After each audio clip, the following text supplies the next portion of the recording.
Hey guys, this is Ryan with Arizona Quail today.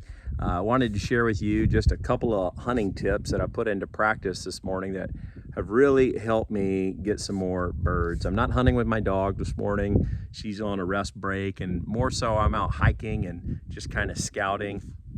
But got into some birds and had a lot of fun, and thought I'd share with you just a couple of tips that I think could really help if you're not already doing this. So first is literally getting out of the truck, getting out hiking in some area that you think is a pretty good spot, making sure you're on BLM or state land or national forest, make sure you're in a good spot, but then listening and then locating the birds. Literally right as I'm filming this, I can hear birds way off in the distance, and I'll be able to go locate them here pretty shortly.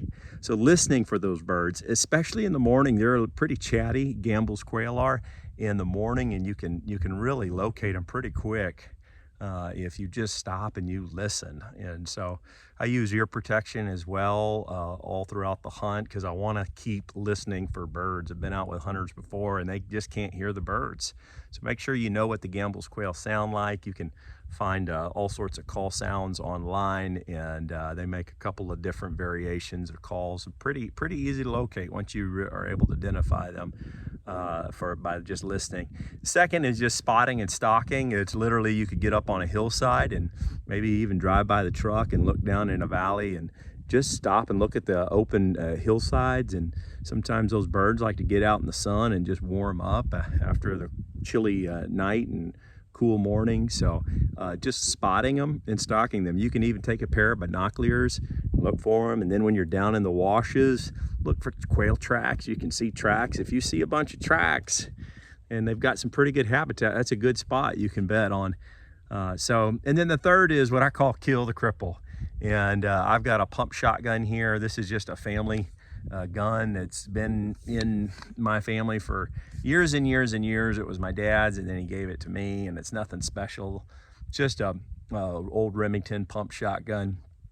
But there's plenty of fancier guns I could have, and I have shot, and I just don't hit as well with those guns. So, but I like a pump shotgun, so at least I got 3 shots I can work with. And you say, why? And I say, well, especially in Gambel season, a couple of things. These are super tough birds, you know that, but there's some big coveys out there. I mean, if I don't see a covey, if I don't see a covey of 10 or more, I'm thinking I'm not in the best spot. I'm seeing coveys of 20, 30, 50, 60 birds multiple times a day when I'm out in some good Gambel's country. So when that happens and you get a good flush, well, if you're pretty decent, you can shoot and maybe get 2 birds. And then with your third shot, you can kill the cripple. So of course, if you got a dog, send the dog on it, and it's a lot of fun to watch a dog go chase down a cripple. But anyway, that's just some tips for today. I hope that helps.